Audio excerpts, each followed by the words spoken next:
Hey everyone, it is Mama to Wife of One, and it is Thursday, which means it is time for Married at First Sight recap review.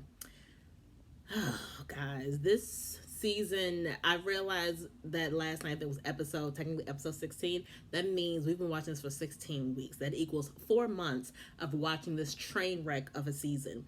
And then last night was really weird. Let me back up for a minute. I'm Mama to Wife of One. I try to come on here every week to talk about Married at First Sight, one of my favorite guilty pleasures right now because this season has been trash, so I feel guilty continuing to watch and continuing to be a fan. But you can follow me at, everything. I'm on Mama to Wife of One on Instagram. Definitely comment, like, subscribe, hit the notification bell, do all those things you're supposed to do for YouTubers. That's what I hear you're supposed to do. So, okay, last night's episode was an unusual episode and something they've never done before, at least as long as I've been watching the show. So last week we ended with all of the couples preparing for decision day. Not just preparing, but it's like, oh my gosh, decision day is tomorrow. It's close. It's in a couple days. So normally on decision day, one half of the couple, the husband, the wife, or whatever, they go back to their apartment or the house that they already had to spend the night. They allow the couple to be apart from each other the night before, not allow, but they encourage them to be apart from each other the night before decision day so that they can have a clear head and can really think about the process and think about, whether they want to be with this person for the rest of their lives and basically what their decision is going to be. So what was supposed to happen last night was actual decision day. Instead, this show decided to drag this out another week. And they had something called Countdown to Decision Day, where they brought back 3 former couples from the show, Beth and Jamie from season 9, and Karen and Miles and Woody and Amani from season 11, to talk about how they feel about the show, who they think is going to stay together, and all this stuff. Some people were probably excited, like, oh, I haven't seen these couples in a while, it's so great. But if you watch Couples Cam, which I do occasionally, you will see these couples every week. Or if you have Instagram, they are very active on social media. You can see them there. I didn't see the point of this. Yes, it was, cute to hear them talking or whatever, but I don't want to hear their opinion. I want to hear the experts. So instead of doing a review of what they said, because it basically was the equivalent of me talking to you guys about my opinion about these couples, instead I'm going to talk about where the show went wrong this season, what they should have done, and my final predictions for all the couples.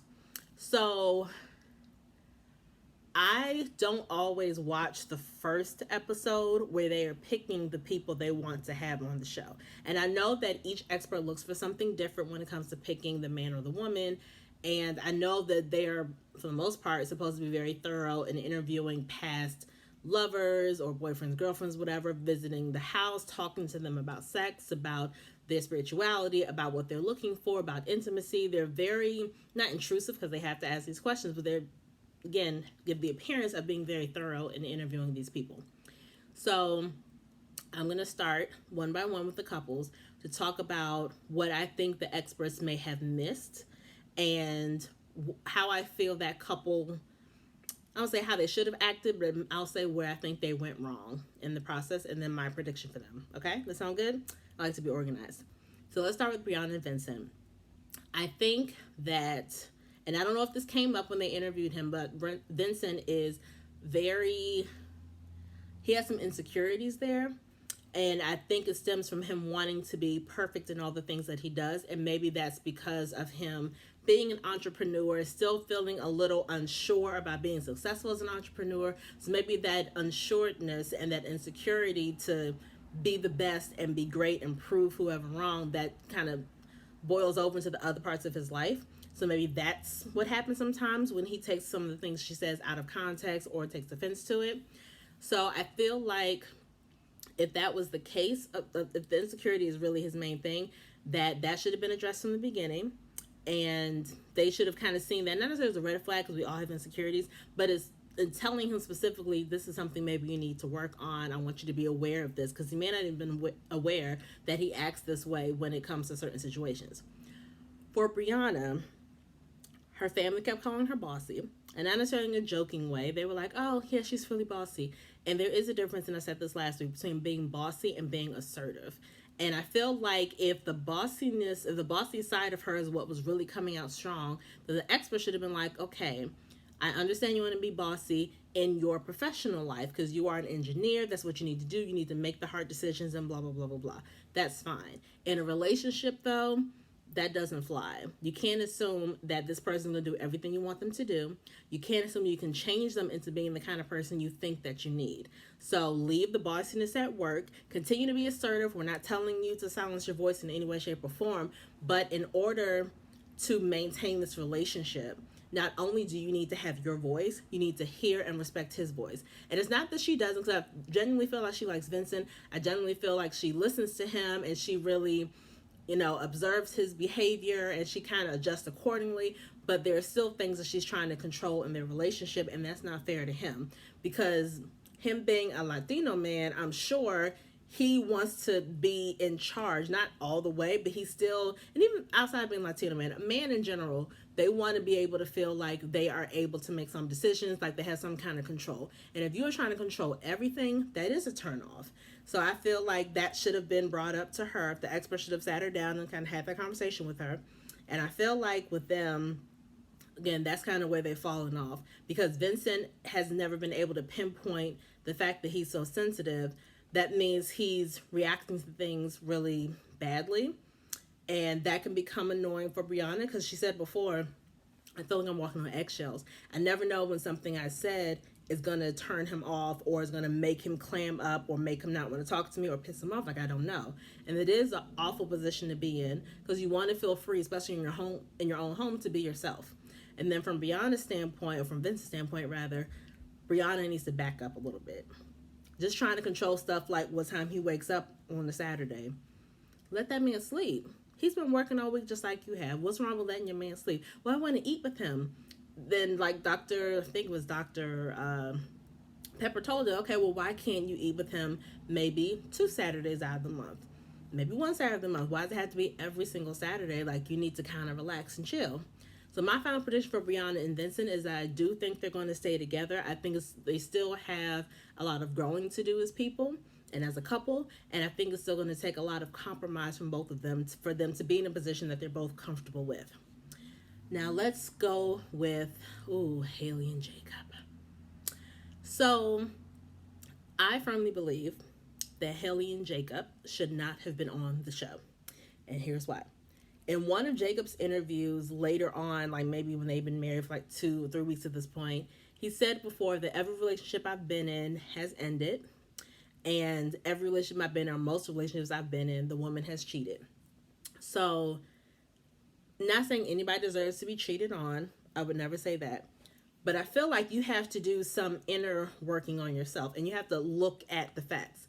If every relationship you've been in has ended, or they have broken up with you, because it kind of indicated that they broke up with him, that means a couple things. One, you stay a little longer than you need to. So you need to kind of figure out what you need, figure out what's best for yourself, and love yourself enough to step out of a situation when it's necessary. That's one. Two, the common denominator is you, and the fact that everyone is leaving you. So I feel like if that was me, I would kind of do some inner thinking, like, okay, so what am I, not necessarily what's wrong with me as a person, but what is wrong with me in a relationship? Because I can be a cool person and be the best friend to everybody, the best sister, whatever, but the way I am in a relationship, like a romantic relationship, is different than the way I am with somebody's friend. So he needs to figure out, what am I doing wrong in these romantic relationships that is causing them all to fail? And I feel like as an expert, that should have been said to Jacob.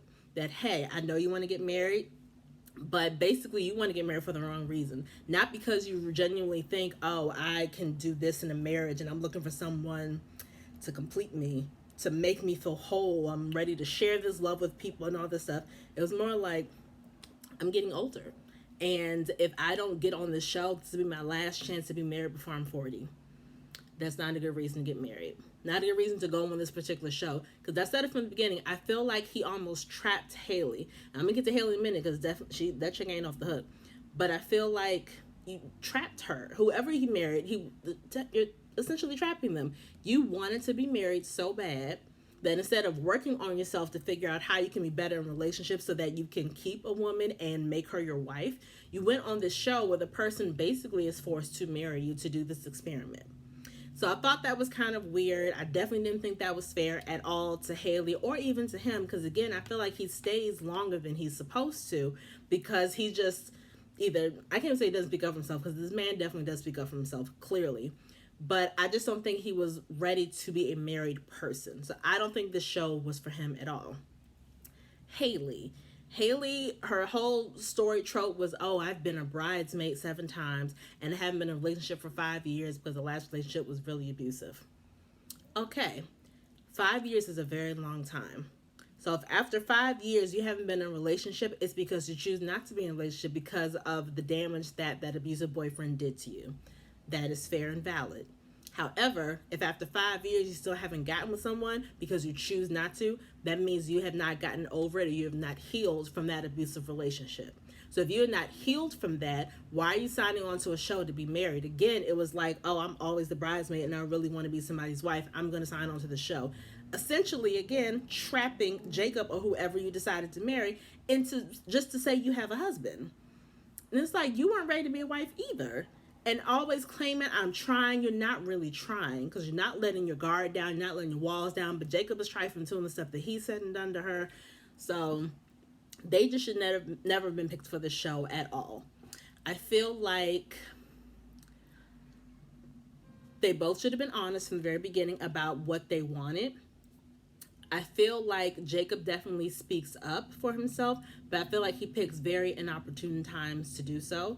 And especially in the first couple weeks, every argument they had was from him building up the scenario in his head about what her intentions were and then lashing out at her. And I have a friend that does it too. She doesn't lash out at me, but a lot of times she'll have a conversation in her head, or in her head she sent an email to someone, and then she'll reply to them about, whatever she said, and they're like, yo, you never sent that to me. And I feel like he does the same thing. He'll like have this whole back and forth conversation with her voice on this side and his voice on the other, and then when he confronts her about it, she's like, I wasn't in your head with you, what are you doing? So that is frustrating, because it's clear that he is operating from all the past hurt from all these past chicks that cheated on him. And it's like, again, that is fair that you're still hurt, but again, if you're acting that way, that means you have not healed from that hurt. Why are these two broken people signing up for this show knowing that their hearts are not ready to receive what the show is supposed to be about? So my prediction is that they're both going to say no. Though I think that if one of them says yes, it's not necessarily be because I really want to be with him, I really want to be with her. It's more, I don't want to get a divorce. So I think even if one says yes, the other one has to hopefully be strong enough to say no. And that's my prediction for them. Ryan and Clara. So the whole thing about Ryan never saying I love you to a person that he's not related to, and even the whole sex thing, I don't know if that came up in like the pre-interviews before they matched him with someone about him choosing not to have sex. I feel like that's something he decided when he got married, maybe. But even the whole not saying I love you thing, that is big. It's big, it's major, and I don't know if the experts thought in their head like, oh, well, if you put him with somebody who is very open to love, that'll make him be comfortable enough to be open with love too. And I'm sure that's what the experts were thinking, because they do that a lot, which is fine. I feel like that works sometimes, but that also takes time. It's not like for instance, myself and my husband.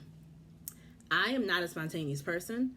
I'm the person who plans, who makes to-do lists, who... Right now, it's May? My birthday is in exactly 6 months from now. I have already planned what I'm doing for my birthday, and it's 6 months away. That's the kind of person I am, where my husband doesn't like to look past the first couple of days from today. But there have been times when I have been spontaneous, and there have been times when he has planned something. That's because at some point we have rubbed off on each other, even just a little bit, but that took time. That's not something you're willing to do, or you're even open to doing when you first meet somebody. So the idea is great in theory that, oh, Clara is so, free-spirited and she's so bubbly and she's this and that. That will rub off on Ryan, and his quietness and reservedness and him like really thinking through situations. That's going to rub off on her. At some point, maybe. But you can't expect that to happen in 2 months. So with Ryan, I don't hate any of these people at all. But Ryan doesn't really do it for me. I feel like he is too much into his head, And the reason why he's probably never said I love you to someone is because he views everything from a very logical and analytical position, which is not a bad thing. But when it comes to relationships and love, your heart has to be what's up here. And then you have logistics and you have analytics and all that stuff. And I feel like his heart is nowhere in the equation when he thinks about his relationships. The way he goes in on relationships, everything is about his head. Does this person match up with me intellectually? Does it make sense for me to stay with them? Does it make sense for them to move in with me? All of that is what he's basing everything on, which is frustrating because if you don't allow your heart to have some kind of say in this decision, then how can you ever expect to actually love or be in love with somebody? And for Clara does not deserve that. For her being as open with her heart as she is, it is going to break her heart if they both say yes and he still does not say I love you, or he still doesn't have sex with her. Like, that's going to suck for her. And I also feel like him making that decision that we're not going to have sex, just like when the women decide not to do that, and I talk to my husband about it, he'd be like, well, that's not fair. The two of them are married. I agree completely. You cannot be the one making decisions for our marriage. We're supposed to talk about this together. Now, granted, I'm not going to force you to have sex because that's not my place either. But don't sit up here and be like, oh, we're not having sex because it needs to be organic and it needs to be this and it's going to be that. And you kept saying this to her, and throughout this whole time, you never stopped to ask her, well, how do you feel about the fact that this is what I want to do? Dr. Pepper had to say, oh, well, how does Clara feel? And he's like, you know what? Maybe I should ask her. So that's speaks to his arrogance that I'm going to set this rule in this establishment. I'm just going to assume you're going to go along with it. I don't care how you feel about it. Don't care if you like it or not. Didn't even cross his mind to ask this woman that question. Like, he is in the marriage by himself. So I got a problem with that. With Clara, I feel like she is losing herself just to satisfy this husband. And unfortunately, I think it's because of all the bad situations she's had with men. Now that she has a quote-unquote good man, I'm going to do my part to make sure I keep him, to make sure I keep this marriage going strong, because we are in a good place. And I've never had a relationship this healthy. I'm going to do whatever it takes to keep this relationship. And granted, we are all supposed to work hard to maintain a relationship. I don't see what work Ryan is putting in at all. It's Clara who's been quieter. It's Clara who's not pressing about sex. It's Clara who's not pressing about saying I love you.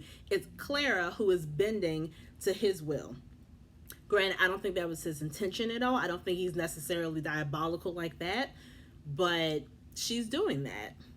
And granted, that is her decision to do it, so I am disappointed in her for doing that, but I feel like as a spouse, if you see, not saying the light is dimmed in her eyes, but I feel like if he looks back and remembers the Clara he met on the wedding day, and remembers the Clara from the first week of their marriage up till now, he will be able to see a difference in her, clearly.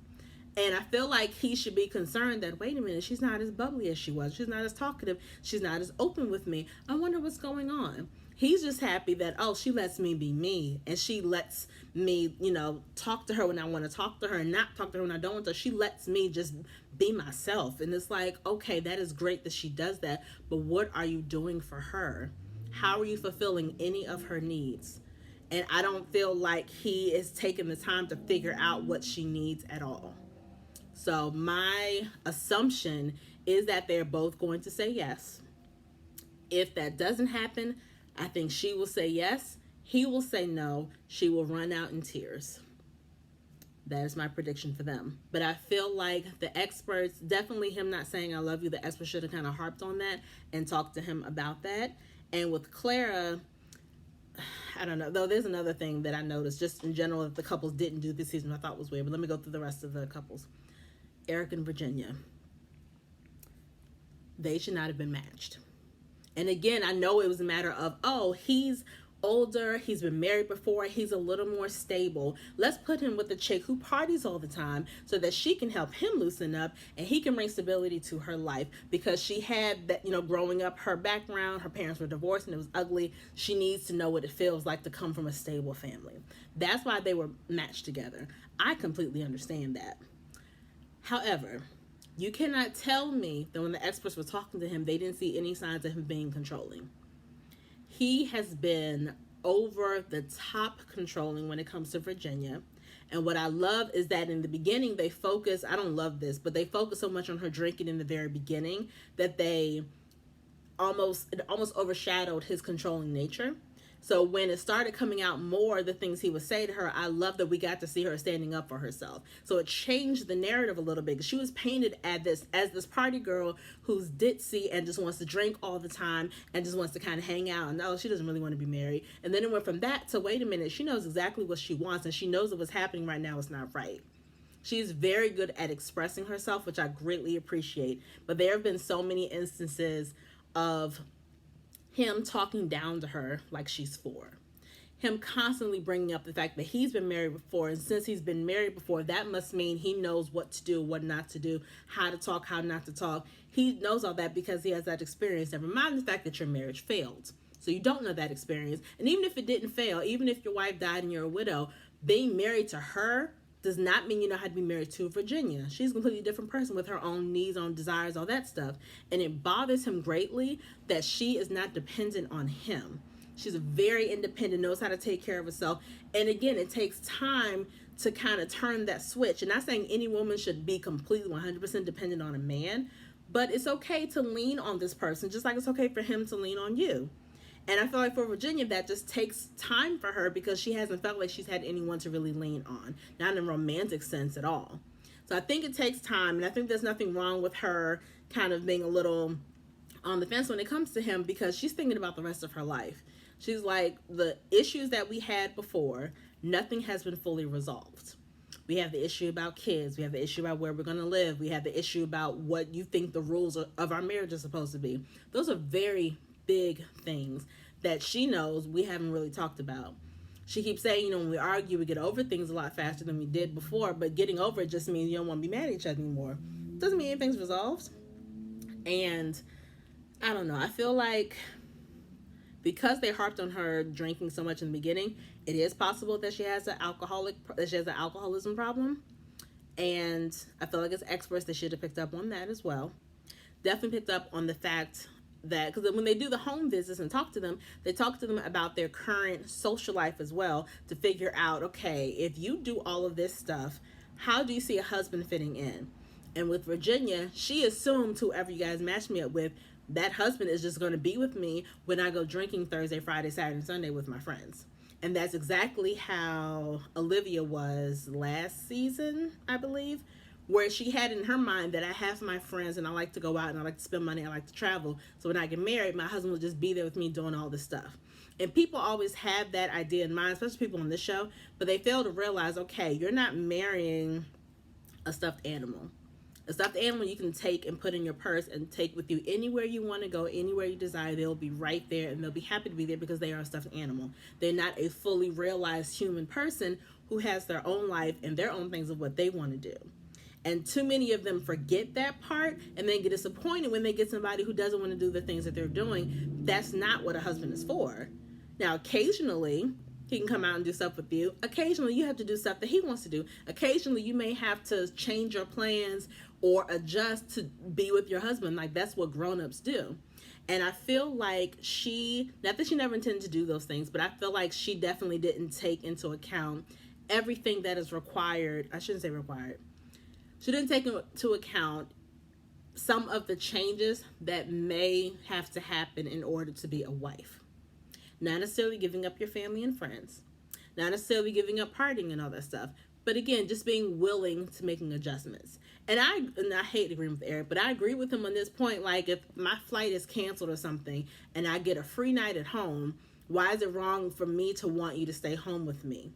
You already know I'm gone half the month already. 15 days out of the month, I'm gone, I'm flying. So if my flight gets canceled for that day and I get an unexpected night free and I want to be home with my wife, why is that a bad thing for me to want that? And why is it completely out of the question for you to change your plans for that one night? I didn't say every night. I didn't say every week. I didn't say this is going to be a regular occurrence. I said, hypothetically, if this happens and I want to spend time with you, why can't it just be me and you? Why is that a problem? And I agree with him. Like, completely agree with him on that. Hate to do it, but I do agree with him on that point. But from the expert's perspective, I don't know if Virginia was ready to be a wife, so I don't know if she should have been on this show either. I feel like and someone said it before, not that she wanted a wife, she just wanted a really loyal boyfriend. Well, that's fine. Then go on a dating show. Don't go on a show where you're married, now you're bound to this person, but you don't want to do the things that a wife normally does. So I think on decision day, I truly believe on decision day, they will both say yes. But I think that when we get to the 6 month mark, the checkup, the reunion, I think it's a strong chance that they would have separated by then. And that's just my opinion. Who didn't I talk about yet? Talked about Brianna and Ryan and Haley. And, oh, now it's Paige and Chris. Now, if you guys watched the show last night, they showed a clip of Paige and Chris from Decision Day. Paige and Chris are sitting on the couch together. Chris's suit jacket is laying across Paige's lap. That's a sign of intimacy that your wife is holding your jacket. And basically the clip shows that Chris saying, I really like Paige. And I'm undecided of whether or not to get divorced. So instead of doing, the show, what you're supposed to do because it's decision day, and, that means you make a decision. That means you make a valid decision because it's yes or no because it's decision day. Instead of saying yes or no and making that decision, he says, oh, I'm undecided. No. You don't get that. That's not an option. We didn't ask you that. We said, are you going to stay married to get divorced? We didn't say you're undecided. You've had plenty of time to figure out if you want to be with this person. You had 2 full months like everybody else had 2 full months. The problem is you didn't take that full 2 months to be with Paige, to move in with her, to talk to her, to have a relationship with her. That's not the expert's fault. That's not the show's fault. You had as much opportunity as every other person on this daggone show to get to know your wife, to decide if you want to be with her or get a divorce. You chose not to do that. So you don't get to say, I'm undecided, or Paige and I are undecided. No. That's not fair. You can't say, well, I feel like we didn't have a valid chance and we need to get to know each other better. No, you guys had a chance, but he made his decision several times. When he first came to you and said, not even first came to you, back up. He made his decision very clear when he didn't come home with you from the freaking honeymoon. When y'all were on the plane from the honeymoon, this man is on his phone making alternate arrangements to go to Chicago instead. That right there was him basically making his decision. I'm not coming home with you to this apartment that we're supposed to share. Never moved into this apartment. Yeah, right. That's your decision right there. And then had the audacity to come to me to say, well, I saw a divorce lawyer and I'm going to leave you because I'm going to stay with my baby mama. And then have the audacity to keep calling me and looking in my face like I should be happy to see you. And then not even made me, because Paige was stupid too. She should have never gone to a daggone meeting, but arranged for this meeting for me to sit down with your baby mama, and you sitting there looking stuck on stupid, not saying anything. And then you call me like I'm trying to work things out. Like, the yo-yo this man did. Okay, let's go back. Going back to what I think went wrong. Chris should have never been on the show. Paige, technically, should have never been on the show. And I'm going to tell you why. Outside of Chris's arrogance, outside of him being petty and verbally abusive and just a bunch of other things, as soon as I look at your marital resume, we want to call it that, and I see that not only have you been engaged twice, your last engagement ended just a couple months ago. Already in my head, that's a huge red flag. That means you are not ready to get married. You can't be. Maybe you're ready to date again, that's fine. But being engaged to somebody, that's not some small little thing. It's not. Taking that time to buy this ring, to propose to this person, no matter how long you've been with them, that's a huge commitment. So you're not going to be able to sit up in my face and tell me that was a huge commitment. It's been 3 months, but I'm ready to move on and get married. No, you're not, sir. You're not ready for this show. Now, I'm available to do some counseling for you to help you heal from it, to maybe figure out, okay, what did I do wrong in those relationships so that I don't bring that into my next relationship. Your next relationship should not have been a marriage. That's point blank, period. Chris should have never been on this show. Paige, I say, should never have been on the show because evidence from how they interacted with each other and how long she stuck around and the excuses she made for him and always putting God as her excuse, that is another thing pisses me off. God is a just God. He's a great God. He's the head of my life. I love Jesus. He's my homeboy, all that good stuff. You can't tell me that God wanted you to be humiliated on camera like that. God did not want you to be abused. God gives us choices. And if God is putting this person in front of you and you see how they make you feel and the stuff they're doing to you, notice those signs. God is telling you, hey, I didn't send this man to you. He's not who I want for you, daughter. You need to run. That should have happened. And the way that she interacted with him and again made all these excuses for him gives the impression that there's something going on with her. There's definitely some insecurities there. There is some kind of self-loathing there that she felt she deserved this almost. There is some spiritual abuse there that she really thought God would allow her to go through this stuff, which means she should have had way more counseling before she decided to sign up for a show like this. And I was talking to some people. Final prediction for them. I think Paige is stupid enough to say yes. I think Chris is vain enough to say yes. There's no way they make it those 6 months. Because assuming his, ex-fiance is actually pregnant, at the 6-month mark, she's going to be, 8 months along? And now you got a baby, wham. I think they're both dumb enough to say yes. I'm hoping they both say no, but I would not be surprised at all if they said yes. Not even a little bit. Here's what I was going to say, though. One thing that has taken place on the show in the past, which I think would have been really beneficial for them to do now, and this is also on the part of I won't say contestants, but it's on the part of the couples of the show. In the past, whenever couples have had issues on the honeymoon or as soon as they moved in, something they don't think they can get past, they had those experts on speed dial, and they would do a little video call or phone call, just say, Pastor Cal, I just came out from the honeymoon and things aren't really going well. This, happened. I don't know what to do. Or Dr. Viviana, I really need advice, blah, blah, blah. Now, I hear that after the show, the experts aren't necessarily there to counsel you anymore. You're kind of on your own. But during the show, they are at your disposal to call them, FaceTime them, or whatever. And this was the first time that I didn't see not one couple or one individual person contact the experts on their own outside of the pre-scheduled visits with Dr. Viviana talking about intimacy, and Pastor Cal and Dr. Pepper sitting down to talk to them about, where are you? Are you going to recommit? Whatever. Outside of those, where all the couples participated, I never saw any individual person or couple contact the experts when things were kind of wonky. And I feel like that benefited some of the couples from past seasons because they got to have, again, take advantage of the fact that you have experts right there on call who can help you in that moment get through this situation so that you can become a better person, so that you can start trying your best, so that you can look at this person in a new light. When I tell you, if I was on the show, as soon as Chris called me, not even called me, the day after the wedding, when this Bama is like, oh yeah, well, I just had a panic attack because I had sex with you because I'm not attracted to you. I would have been on the phone with Pastor Cal so fast. I wouldn't have gone to Chris's family and told them about themselves. Like, let me tell you what Chris did. I wouldn't have done all that. I would have canceled that breakfast, first of all. I don't need to talk to y'all right now. I don't want to see nobody related to this man get out of my face. But I would have been on my phone with Pastor Cal like, yo, I know you see the time. I know I've been married for all of a few hours. Let me tell you what this man did. We had sex last night, had sex this morning, and he got the audacity to tell me that he just had a panic attack at the idea of having sex with me because he doesn't find me attractive. That would have been my first phone call.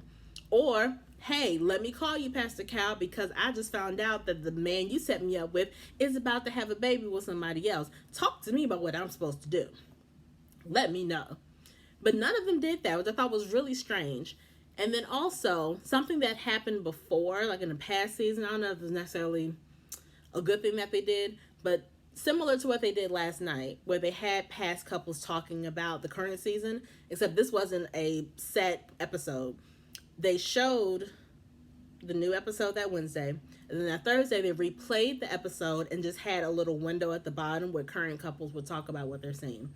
That was cute. But it's not necessary because, again, the people in the past seasons, yes, they understand what these people are going through, but they're fans of the show like us. So they're just watching these people that they don't know go through similar situations, and they give them their opinion like we are. What I want to see is bypass the episode last night. Have that episode where they're all preparing for decision day. Have decision day. Have the reunion episode. And then after that, have Dr. Pepper, Dr. Viviana, and Pastor Cal sit around a table and dissect this season from episode 1 of them choosing these people to reunion show. Let me hear from the experts what they feel like they did wrong, what signs they think they missed as experts, and what these couples did wrong. Like, oh, see, in that situation, Eric should have said this. In that situation, Chris should have done that. I'm so disappointed in Haley or whatever. Break down this season. And I feel like they should do that literally every season, because I'm not an expert. I don't have any letters behind my name or in front of my name. I don't know, how to dissect any of this stuff. All I can say is stuff that I think makes sense. But they're the ones who are there in the thick of it. And obviously there's a lot of footage that we don't see. So they have that insider info. And I would love to hear from these experts how they feel the season went. And I would love to see them take some kind of responsibility for some of these things. I would love to hear them talk about, again, what these couples did wrong or did right. I would like to see that. So Married at First Sight, I know you guys watch my reviews and I really appreciate it. Think about doing that for next season. Have a roundtable discussion with all the experts after each season and they dissect what happened. Let us know. But that is my opinion. I fully believe Brianna and Vincent will be okay and they'll stay together. I think Ryan and Clara will stay together. I just hope that Ryan loosens up a little bit more and Clara finds her voice again. Eric and Virginia, I think they'll be okay as long as Eric loosens the reins and Virginia not even opens her heart, but Virginia actually acts like she wants to be married, for lack of a better term. Haley and Jacob, they're a no-go. Paige and Chris, I want them to be a no-go, but I wouldn't be surprised if they said yes. So next week is decision day. We are finally going to be finished with this freaking season. Thank you guys for watching. If you have different opinions, let me know down below. I love communicating with you guys. It's my favorite thing to do in the whole wide world. But I will talk to you guys next week. Peace.